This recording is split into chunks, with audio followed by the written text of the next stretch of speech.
નમસ્કાર મિત્રો, આપનું હાર્દિક સ્વાગત છે એજ્યુકેશન ઇન ગુજરાતી ચેનલમાં.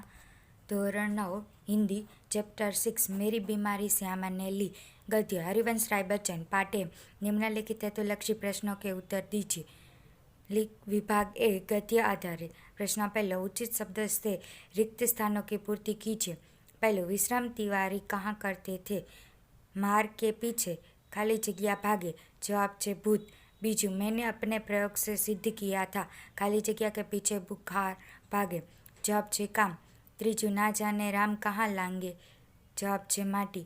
चौथू, डॉक्टर बी के मुखर्जी ने अपने बदनाम खाली जगह स्वभाव से कहा, पैसे नहीं है तो जाओ मरो मुंह फट.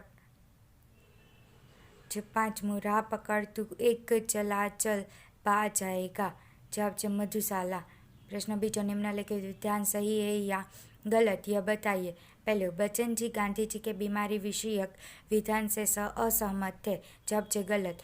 बीजू, पैसे के अभाव में बच्चन जी इलाज कराने के तालम टोल करते थे. जवाब छे सही. तीजू, डॉक्टर ने बच्चन जी को तबीयत की बीमारी बताई. जवाब छे सही. चौथू, बच्चन जी को मरने से पहले जीना अच्छा लगा. जवाब छे गलत. प्रश्न तीजो, निम्नलिखित प्रश्नों के उत्तर एक एक शब्द में लिखे.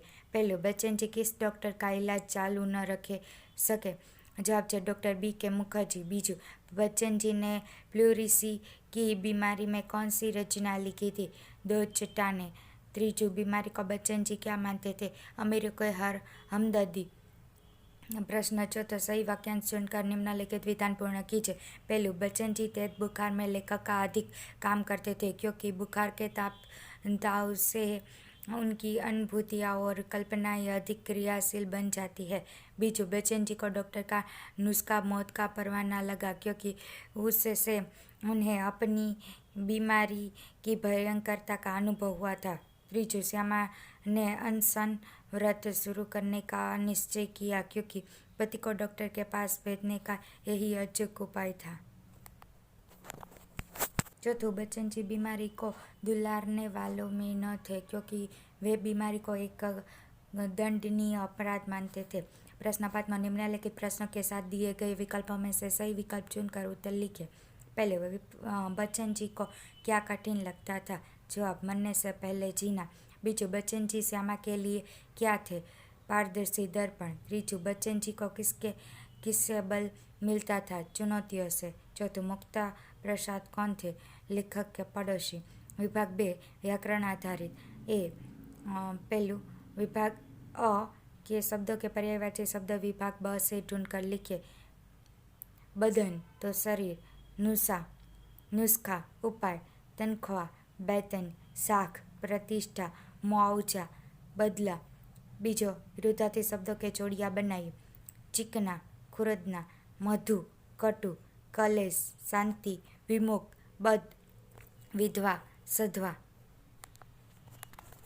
प्रश्न तीजो, निम्नलिखित शब्दों के लिंग पहचान कर लिखे. पहलू, साख स्त्रीलिंग. मजा पुरलिंग. असर पुरलिंग. चुनौती स्त्रीलिंग. जिह्वा स्त्रीलिंग. बुखार पुरलिंग. तनख्वाह स्त्रीलिंग. बिक्री स्त्रीलिंग. कर्ज पुरलिंग. शिकायत स्त्रीलिंग. खुराक स्त्रीलिंग. स्कूल पुरलिंग. प्रश्न चौथा, निम्नलिखित प्रत्येक वाक्य में से भाववाचक संज्ञा पहचान कर लिखे. मैं अपनी बीमारी को दुलारने वालों में न था. बीमारी. किताबों की बिक्री अभी नियमित नहीं थी. बिक्री. उसकी नियमित अदायगी मेरे साथ जुड़ी हुई थी. अदायगी. चौथू, मुझे जीवन में चुनौती से ही बल मिले है. चुनौती. प्रश्न 5 में निम्नलिखित प्रत्येक वाक्य में से विशेषण पहचान कर लिखे. धर्म कार्य करके हम आपसे आशीर्वादित हुए. जवाब छे आशीर्वादित. तपेदिक की बीमारी के कारण अनेक पारिवारिक कष्ट उठाने पड़े.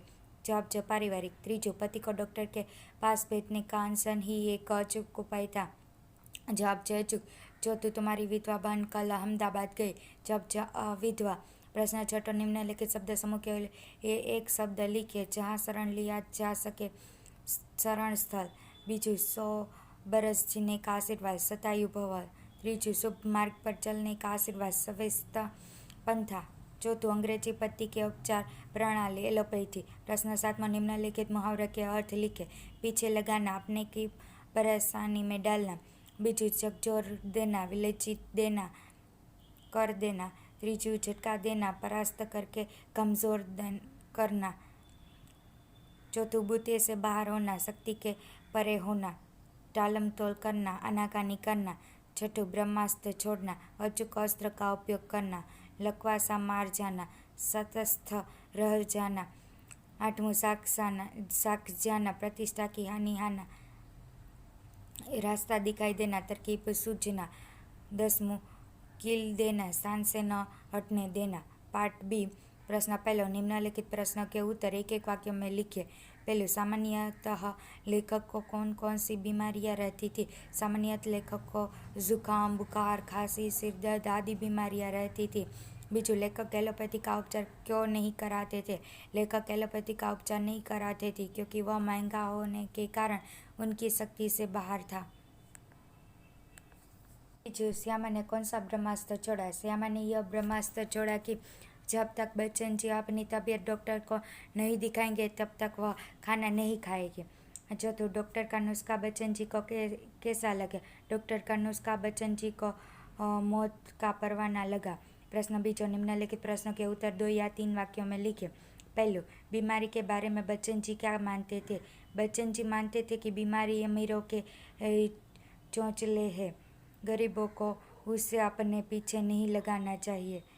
बीजू, अपने बुखार के बारे में बच्चन जी ने क्या कहा है?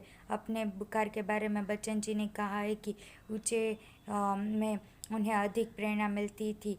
बुखार की भट्टी में उनके विचारों, भावों और कल्पनाओं को अधिक बल मिलता था। त्रीजू, किपलिंग ने अपनी आत्मकथा में क्या लिखा है? किपलिंग ने अपनी आत्मकथा में लिखा है कि कभी कभी वह बुखार में भी काम करता था। बुखार होने पर उसकी कहानियाँ और भी अच्छी होती थी। चौथू, श्यामा ने कौन सा ब्रह्मास्त्र छोड़ा? उसका क्या परिणाम हुआ? अथवा बच्चन जी को डॉक्टर मुखर्जी के पास क्यों जाना पड़ा? बीमारी बच्चन जी डॉक्टर के पास जाने की बात टाल रहे थे। यह देखकर पत्नी ने ब्रह्मास्त्र छोड़ा कि जब तक वे डॉक्टर मुखर्जी को नहीं दिखाएंगे तब वह खाना नहीं खाएगी। इससे बाध्य होकर बच्चन जी को डॉक्टर मुखर्जी के पास जाना पड़ा। 5वां, ना जाने राम कहाँ लागे माटी। यह उक्ति बच्चन जी ने किस संदर्भ में लिखी है? बच्चन जी के पिता ने अपने अंतिम दिनों में शांति से रहने के लिए एक घर बनाया था, लेकिन पति पत्नी दोनों की मृत्यु उस घर में न होकर कहीं और हुई। इस संदर्भ में बच्चन जी ने उपरोक्त युक्ति लिखी थी। छठू, अपनी बीमारी से लड़ने में बच्चन जी को सबसे अधिक बल किससे मिला? जब तक बच्चन जी बीमारी रहे पत्नी श्यामा ने उनसे अपने किसी भी दुख की शिकायत नहीं की। बच्चन जी कहते थे कि उनकी बीमारी में सबसे अधिक बल श्यामा के इस आत्मनिग्रह से ही मिला। प्रश्न त्रीजो, निम्नलिखित प्रश्नों के उत्तर 5 या 6 वाक्यों में लिखे। पहले, लेखक बीमारी में भी क्यों काम करते थे?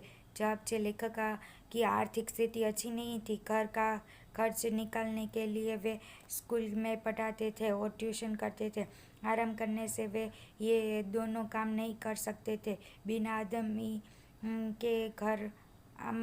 आमदनी के घर कैसे चलता? छोटे भाई शालिग्राम की आमदनी भी अधिक नहीं थी, महंगी दवाई भी उनके लिए सिरदर्द थी, इसलिए मजबूरी में बच्चन जी बीमारी में भी काम करते थे। बीजू, बच्चन जी को मरने से जीना क्यों कठिन लगा? तपेदिक क्षय की बीमारी बच्चन जी को गहरी चिंता में डाल दिया था। डॉक्टर ने उन्हें दवाओं के सेवन के साथ चिंता मुक्त होकर आराम करने की सलाह दी थी, परंतु आराम करने से घर का खर्च कैसे चलता? महंगी दवाएं कहाँ से आती? सिर पर चढ़े कर्ज की आदयमी कैसे होती? छोटे भाई की पर्याप्त आदमी से निर्वाह होने वाली नहीं था। इन सारी चिंताओं के कारण बच्चन जी को मरने की अपेक्षा जीना कठिन लगा।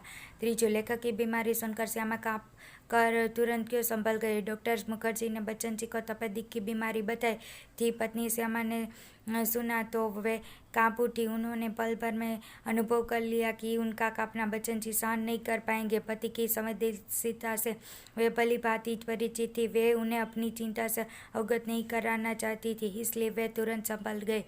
चौथो, अब बच्चन जी की पारिवारिक आर्थिक विपन्नता के बारे में अपने विचार प्रकट कीजिए। पत्नी श्यामा के साथ हरिवंश राय बच्चन जी का जीवन अत्यंत संघर्षमयी था। आई के ठोस साधनों से वे वंचित थे कि वे स्कूल में पढ़ाते थे, ट्यूशन भी करते थे, अपनी किताबों से भी कुछ पैसे मिल जाते थे, फिर भी खर्च पूरा नहीं पड़ता था। छोटे भाई शालिग्राम का वेतन बहुत कम था। बच्चन जी की बीमारी के बाद तो स्थिति और भी चिंताजनक हो गई। महंगी दवाइयाँ खरीदना मुश्किल हो गया। पिता ने घर बेचकर पुत्र का इलाज कराने की बात की। सही समय पर इलाज न मिलने पर श्यामा की मृत्यु हुई। इस प्रकार बच्चन जी की पारिवारिक आर्थिक विपन्नता का दारुण रूप हंस इस स्मरण में व्यक्त हुआ है। Thank you.